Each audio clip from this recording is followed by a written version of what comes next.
નવાયાર્ડ અમરનગરથી આલા હઝરત ચોક માર્ગ પર અધૂરું ગટરકામ અકસ્માતોની ભીતિ વડોદરા શહેરના નવાયાર્ડ અમરનગરથી આલા હઝરત ચોક તરફના મુખ્ય માર્ગ પર ગટરનું કામ શરૂ થયા બાદ છેલ્લા 10થી 15 દિવસથી કામગીરી બંધ હાલતમાં મુકાઈ હોવાનું સામે આવ્યું છે. ગટરનું કામ અધૂરું છોડી દેવાતા રસ્તો અત્યંત ખતરનાક બની ગયો છે.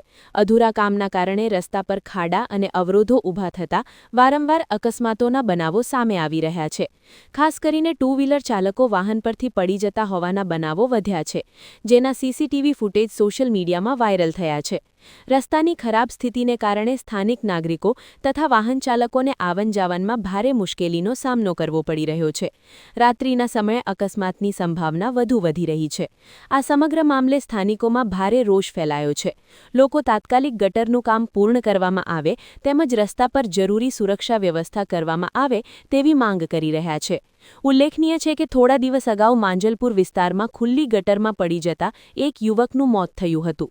તેમ છતાં શહેરમાં ઠેર ઠેર ચાલી રહેલી અધૂરી વિકાસ કામગીરી અને ત્યાં સુરક્ષા મામલે પણ ગંભીરતા નથી રખાતી. તે માટે હજુ તંત્ર ગંભીર દેખાતું નથી. અધૂરા કામોના કારણે લોકોને માત્ર મુશ્કેલી જ નહીં પરંતુ જીવના જોખમ પણ ઊભા થઈ રહ્યા છે. વિસ્તારમાં લોકોની માંગ છે કે તંત્ર તાત્કાલિક કાર્યવાહી કરે અને કોઈ મોટો અકસ્માત બને તે પહેલાં યોગ્ય પગલાં ભરે.